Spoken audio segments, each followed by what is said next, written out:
Boa noite, minha gente. Vamos lá dar início agora à nossa live, né? Agora com um convidado especial aí, que é nosso amigo Lemuel Rodrigues, que é de. Eu acho que é de Mossoró, né, Lemuel?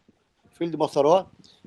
É uma satisfação dividir com vocês esse espaço e obrigado pelo convite. E eu espero que o papo seja proveitoso e que a gente possa compartilhar um pouco da nossa experiência nesses mais de 25 anos de estrada e também aprender um pouco com as pessoas que estão assistindo e que vão dialogar conosco, né? Estamos aqui também para aprender, não estamos apenas para repassar, né? Que nós temos muito que aprender com as pessoas que nos ouvem e as pessoas que têm curiosidade sobre a temática do cangaço, sobre a temática do Padre Cícero, do Caldeirão e outros movimentos históricos que marcaram o nosso Brasil, em especial o nosso Nordeste. Boa noite, é um prazer estar mais uma vez aqui com vocês. Uma coisa Né? que o Paulo Gastão sempre dizia, né, Level, é que o cangaço, quem pesquisa cangaço, não pode ficar só no cangaço. Tem que estudar geografia, tem que estudar os beatos, tem que estudar os costumes, tem que estudar a religiosidade, a política, que envolve tudo. Coronelismo. O coronelismo, exato. Para você entender isso, você tem que entender tudo. E aproveitando que a gente está falando no Paulo, eu queria dizer aos todos os amigos aí que estão aí, o nosso amigo Jairo, que eu já falei, o Tomás, e a tanta gente, que essa live de hoje, pessoal, a gente quer dedicar ao nosso professor, ao nosso amigo que partiu há poucos dias, o nosso grande professor Antônio Amauri. Então, a gente está dedicando aqui a ele, que é uma pessoa que todos nós aí bebemos de sua fonte. E Lemuel, eu queria que você contasse aí para o pessoal qual foi a primeira viagem que você fez com o Paulo e em busca de quê? O que é que você lembra aí das primeiras viagens? Olha, a primeira viagem que eu fiz com o Paulo, na verdade, foi uma iniciativa minha, não foi nem iniciativa dele. Nós fomos para uma atividade de campo em Canudos, com um grupo de alunos aqui da escola que eu trabalhava, e Paulo me provocou a fazer essa viagem e eu levei um ônibus com um grupo de alunos para Canudos. E nessa época eu já estudava esses dois personagens dos sertões, o Beato e o Cangaceiro. Entendeu? E eu via, e como ainda vejo, uma relação muito grande entre esses dois sujeitos da história. Não tem como separar a religiosidade da ação dos cangaceiros, ou seja, de um lado, o beato, aquele que busca a evangelização, a harmonia, do outro lado, o cangaceiro, aquele que pratica crimes, arruaças, sequestros, e difama, mesmo que para uns, aí vem a velha polêmica, né, tem o lado positivo, mas que esses dois sujeitos históricos, eu uso o termo sujeito histórico aqui, eles se encontram, eles não se afastam, eles se encontram, o beato e o cangaceiro. E a primeira viagem que eu fiz com o Paulo foi para Canudos, e daí a gente não parou mais. Depois ele disse, bom, agora você vem para o meu campo, né, para o meu terreno, vamos conhecer um pouco do cangaço. E aí, eu acredito que foi Serra Talhada, que nós visitamos primeiro, e aí percorremos aquela região do Pajeú, viu? Contactando com as famílias daquela área ali. Normalmente, quando eu levava os meus alunos em aula de campo, eram viagens onde não era voltado só para mim e para Paulo. Nós íamos levando esses alunos porque eles tinham propostas de produzir artigos e tal. E aí Paulo sempre tinha o momento dele, a palestra que ele dava nos locais que a gente viajava, que a gente percorria. Lemuel, pegando aí esse gancho aí que você falou aí lá de Canudos, Eu lembro de uma viagem que eu fiz com o Paulo Gastão e alguns outros colegas para Canudos. Gente, vocês não fazem ideia do que foi uma viagem sofrida e boa. Enfim, nós pegamos quase 150 quilômetros de estrada de Piçá, mas essa viagem para Canudos foi no aniversário do Paulo Gastão. E a gente celebrou o aniversário do Paulo, gente, lá em Canudos. Eu acho que, se eu não me engano, o Múcio Procópio estava junto, que é um grande conhecedor da história de Canudos. Nós tivemos uma verdadeira aula, Lemuel. Uma verdadeira aula de campo. Valeu a pena por a gente ter lá em Canudos uma aula do Múcio e do Paulo Gastão. Então, foi na capela, não foi? Múcio Procópio. Foi na capela, não foi, Aderbal? Eu acho que foi. Nós rodamos muito lá, enfim, foi uma viagem fantástica. E a gente juntou, né, o Antônio Conselheiro com o Cangaço. Se você tiver alguma história aí, Anjo, dessas inúmeras viagens que a gente fez, que liga o Padre Cícero, o Lampião, alguma coisa que vocês tenham vivido, já que a gente começou falando de Canudos. Eu tenho histórias, né, que se deu conosco, a caminho de Canudos, na primeira vez que nós fomos lá com o Paulo, até o Lemuel, acho que estava junto nessa viagem, e que nós tem a célebre história da rodoviária lá de Jeremoabo, né? Você lembra? E o Paulo mandou a gente arrodear a rodoviária, né? A Polícia Rodoviária Federal, e pela segunda ou terceira vez os caras saíram tudo armados, perguntando o que era aquilo. 4 homens dentro de uma caminhonete arrodeando uma rodoviária. Os caras ficaram cismados. Com certeza. O Leandro Lourenço, pessoal, para vocês, cada um de vocês dizer aí, aonde foi e como que vocês tiveram o primeiro contato pessoal com o professor Antônio Amauri. Bem, o meu foi o seguinte, foi lá em Serra Talhada. O ano era 1999, nós fomos para um tributo à Virgulina, aquela festa organizada pela Nildon Mar, né? Nessa oportunidade também tive o prazer de conhecer o Paulo Moura, fui na mesma viagem, e o professor Antônio Amauri estava lá. Eu sabia de antemão que ele estaria, e aí aproveitei e levei os livros que eu tinha, que ele havia escrito, para ele autografá-los, eu tenho todos autografados aqui por ele, e foi o nosso primeiro contato, bem amistoso. Inclusive ele estava acompanhado da Vera Ferreira, né, a neta de Lampião, e também foi a primeira vez que eu a vi.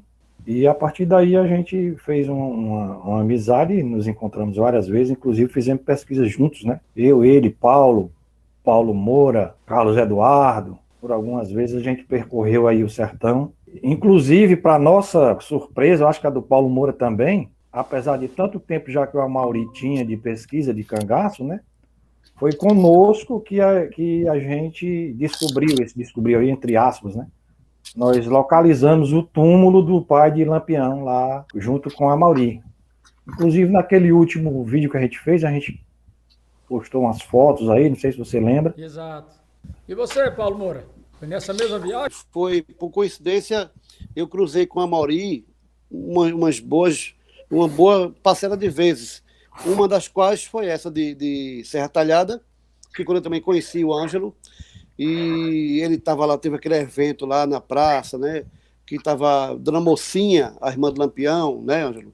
Estava Vera Ferreira, Expedita, e tinha um tal de Paulo Grande, que era primo também de Lampião. E foi para mim, eu ficava maravilhado com aquilo tudo. No próximo encontro, eu encontrei com a Amauri, lá em Triunfo, na reinauguração do Museu do Cangaço, em Triunfo, que tiveram figuras também que eu conheci na época. Eu lembro de Nuno, que era um historiador, que eu nunca mais também tive mais contato com ele, e o Jovenildo Pinheiro, que é um cara muito conhecido aqui em Pernambuco mesmo, a gente conhece bem que ele é historiador desse tema cangaço também. E em Piranhas, a gente encontrou com ele também, e foi nessa oportunidade que a gente encontrou esse lugar onde o pai do Lampião foi morto, né? Eu sei que tinha uma cruz, que quando a gente tocou nela lá, ela se estraçalhou, né?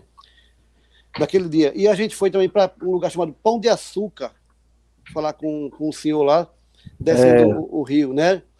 Foi com a Amauri também. Então, a gente teve muitos bons momentos com a Amauri. Na casa do Alcino, ali foi uma coisa impagável, né?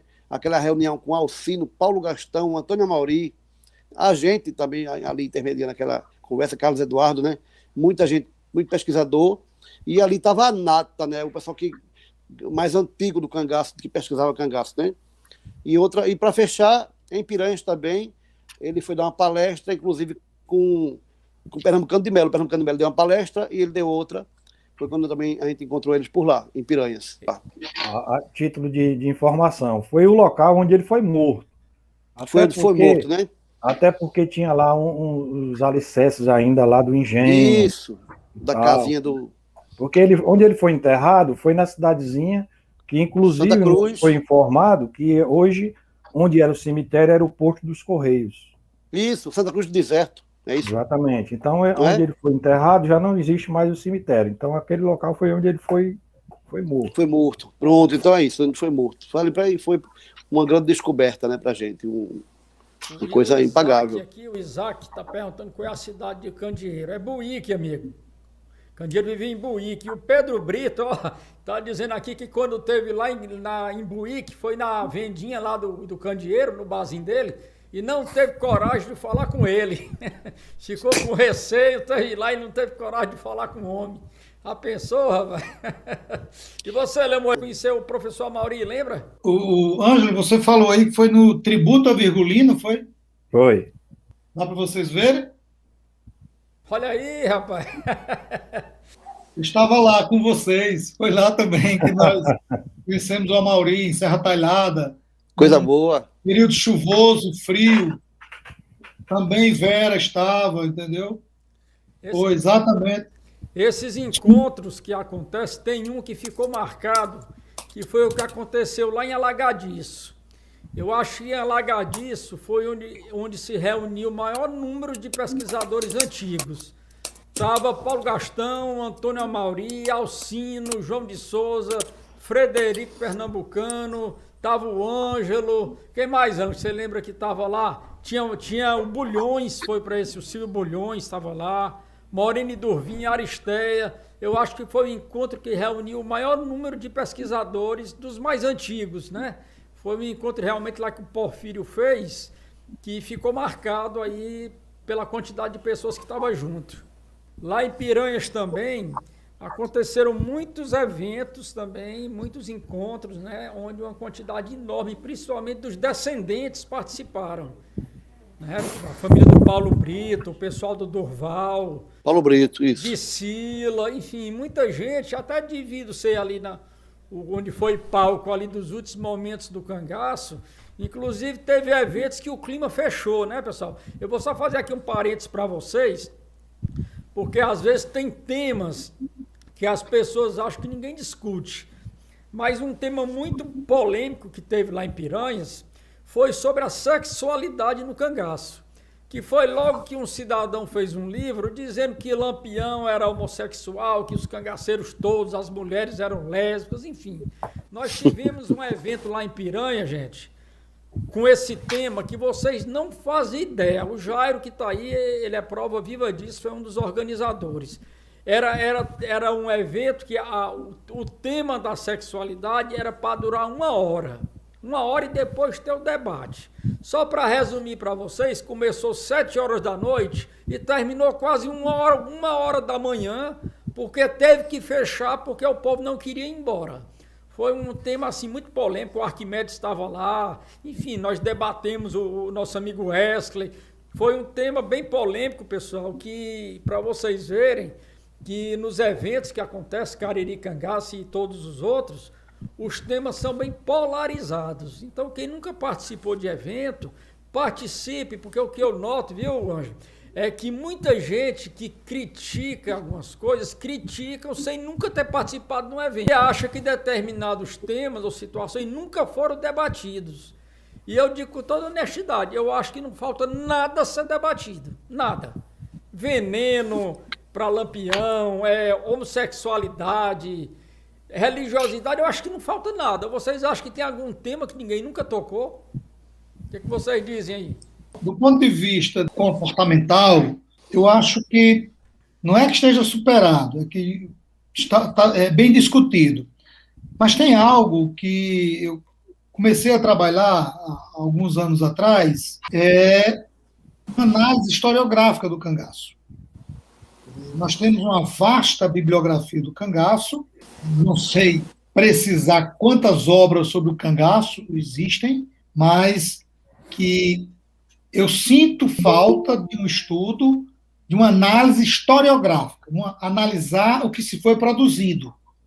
Por exemplo, nós temos hoje, esse programa é uma homenagem a Antônio Amauri, merecidíssimo, é uma referência para quem estuda cangaço, né? Mas eu desconheço, se alguém aqui que está nos assistindo conhece alguma pesquisa nesse campo, pode dizer aí. Por exemplo, quem foi que analisou o que Amauri escreveu? Quem foi que analisou o que Alcino escreveu?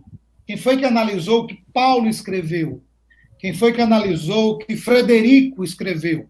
Quer dizer, então, isso é uma lacuna que existe muito rica. Quer dizer, partir agora, já que os sujeitos históricos, né, cangaceiros, cangaceiras, volantes, já não estão mais entre nós, pelo menos que eu saiba, né, eles deixaram um legado para nós estudiosos. Tanto a memória que foi gravada e filmada, como essa memória que estão nos livros, que foram construídas narrativas a partir de suas memórias. Bom, essas narrativas, esses livros produzidos, né, é preciso que a gente agora se debruce sobre eles e analise isso, né? Porque toda produção histórica tem um lugar.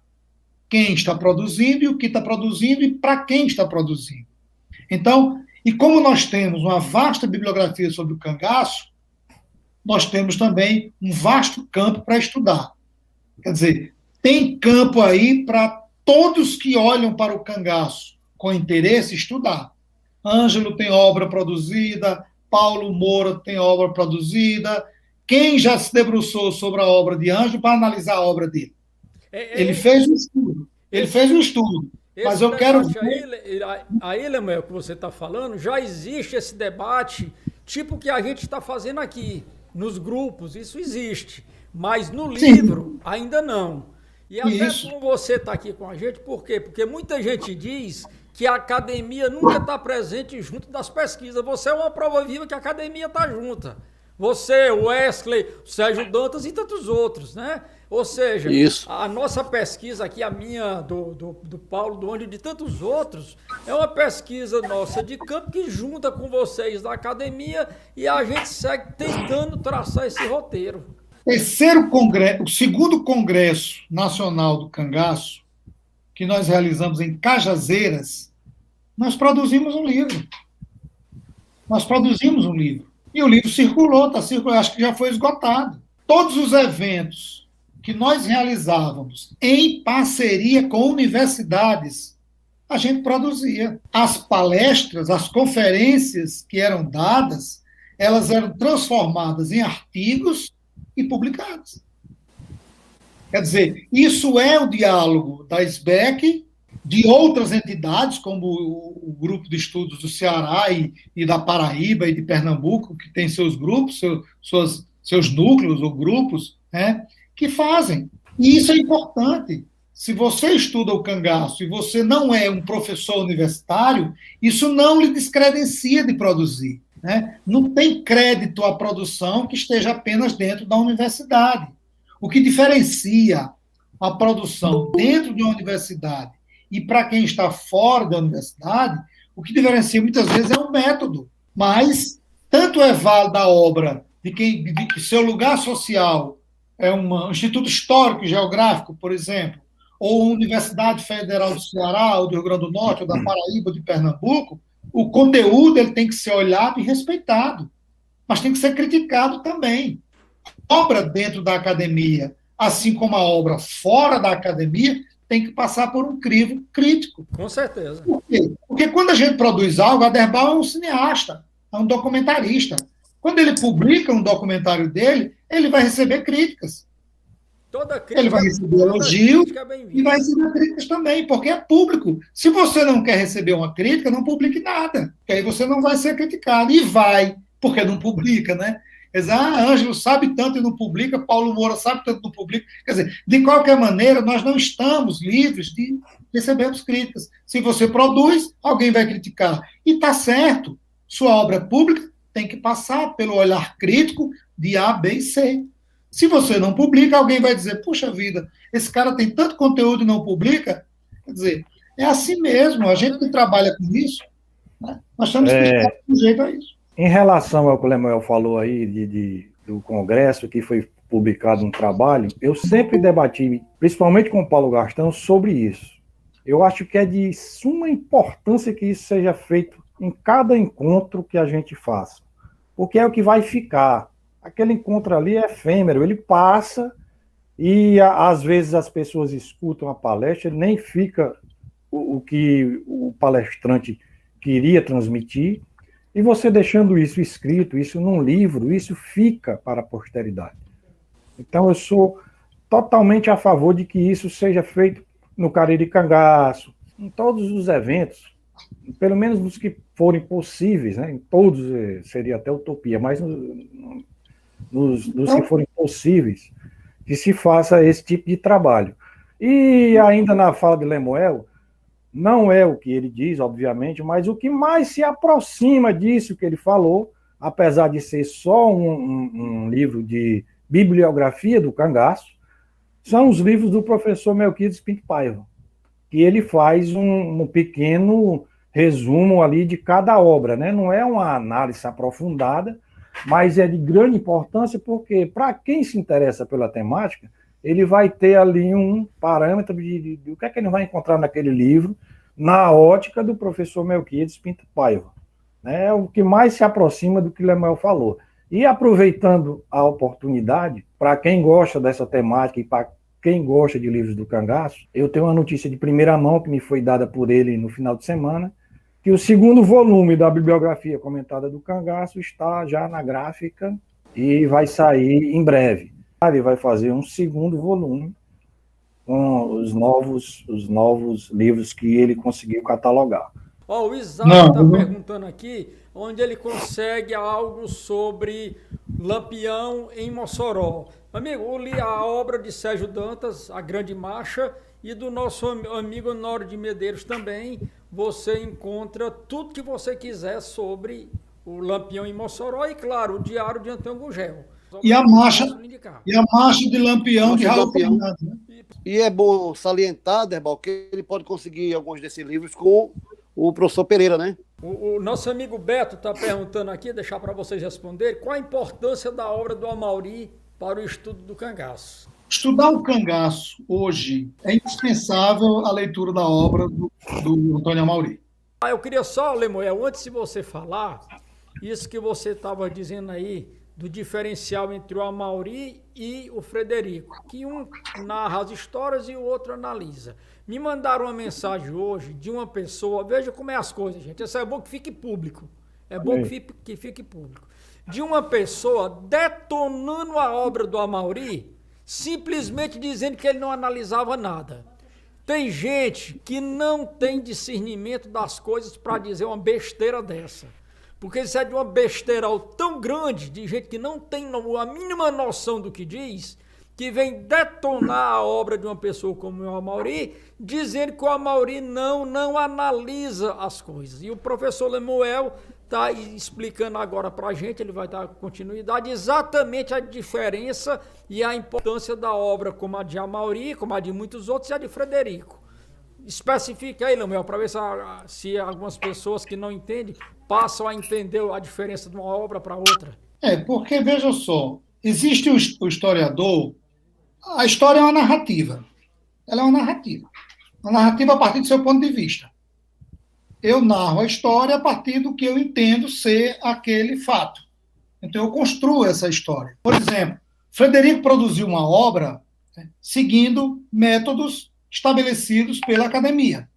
Por quê? Porque o lugar social de Frederico é a academia. Antônio Amauri, ele não é membro da academia, ele não é professor universitário. Ele era a pessoa que se interessou pelo tema, foi a campo, fez um trabalho brilhante no campo e produziu uma obra, uma narrativa histórica. O fato de Antônio Amauri não ter sido em vida um professor universitário, não ter tido a experiência metodológica que Honório tem, que Marcílio Falcão tem, Frederico Pernambucano tem, Billy Chandler tem, Lutgard tem, todos são pessoas que o seu lugar social é a universidade.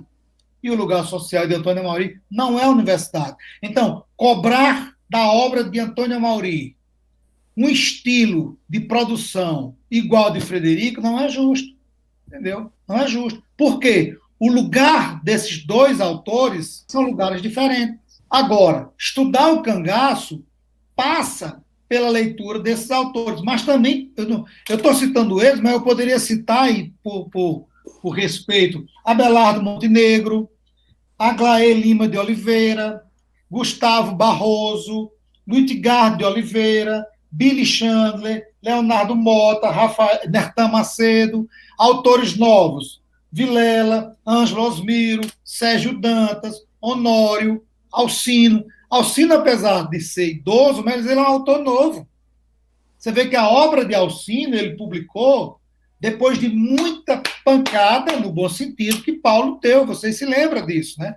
Que Paulo forçava, olha, Alcino, você tem que produzir, você tem que escrever, você tem muita fonte e tudo mais, e ele produziu, a obra é recente. Então, apesar da idade de Alcino, né, e da larga experiência dele de conhecimento, ele é um autor novo, né? Diferente de Antônio Amauri, que já produzia desde os anos 60, quer dizer, então Amauri ele já está numa categoria de autores, né? Eu acredito que segunda geração, entendeu?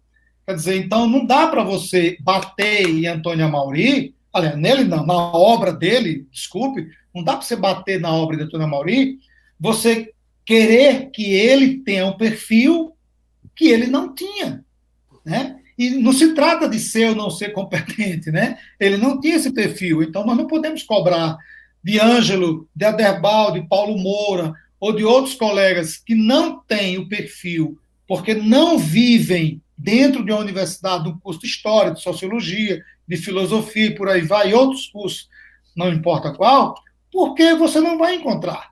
É forçar a barra. Paulo Gastão, por exemplo, está na mesma linha dessas pessoas. Né? Nós temos a obra de Paulo, ele não fez grandes livros clássicos, mas a quantidade de livros que Paulo produziu sobre o cangaço, eles são riquíssimos de informações. Né? Riquíssimos. Quer dizer, e a gente não pode cobrar que Paulo fosse um autor com o mesmo perfil de uma Lutgard. Por quê? Porque o lugar social dessas pessoas não é o mesmo. Muito bom, Melo. Muito essa explicação que você deu aí, aquela tal história. Se certas pessoas não entenderam, é bom que nem entendam mais. É bom que nem entendam mais. Ângela, eu queria que você falasse aí, já que a gente estava falando de livros, o colega aqui falou sobre fazer revistas. Diga aí do nosso jornal, que a gente sempre fez aquele jornal todo ano, que levava para o Cariri Cangaço, que é uma espécie de registro de tudo que a gente fazia, não é verdade? Exatamente. Como eu falei anteriormente, eu sempre bati nessa tecla que deve-se produzir alguma coisa para se deixar em cada evento que a gente possa fazer. E enquanto eu estive na presidência da SBEC e aqui no nosso grupo de estudos, toda vez que tem um Cariri Cangaço, a gente bate cabeça para fazer aquele jornal, que é uma coisa simplória, simples, mas que dá muito trabalho, quem faz sabe disso. Mas a gente procura deixar alguma coisa que fique marcada, escrita. A minha intenção, na realidade, era fazer uma revista, um livro, né? Mas por conta do valor financeiro, do trabalho que isso dá, a gente acaba optando pelo jornal, mas mesmo assim nós já fizemos uma quantidade até razoável de jornais com matéria de todos os colegas. A gente pede a colaboração dos colegas, procura diversificar cada vez um, cada vez o outro, né? E a gente sempre procura fazer isso. Só frisando, eu acho que isso é importantíssimo, tem que deixar alguma coisa escrita em cada evento desse. E sobre a Amauri e Frederico, acho que o Lemuel falou o que se tinha que falar, né? São estilos completamente diferentes, acho que eles se completam, né? O estilo do Frederico é o estilo acadêmico, como já foi bem dito, não adianta eu repetir o que já foi dito. E o do Amaury é a infinidade de pessoas, de ex-volantes, ex-cangaceiros, ex-sertanejos envolvidos nessa trama toda que me entrevistou, é simplesmente sensacional, né? Então isso não pode ser descartado de maneira nenhuma. É história oral e existe, como o Frederico e outros, que vão analisar isso aí que ele colheu e, graças a Deus, ele passou antes para deixar esse legado para a gente.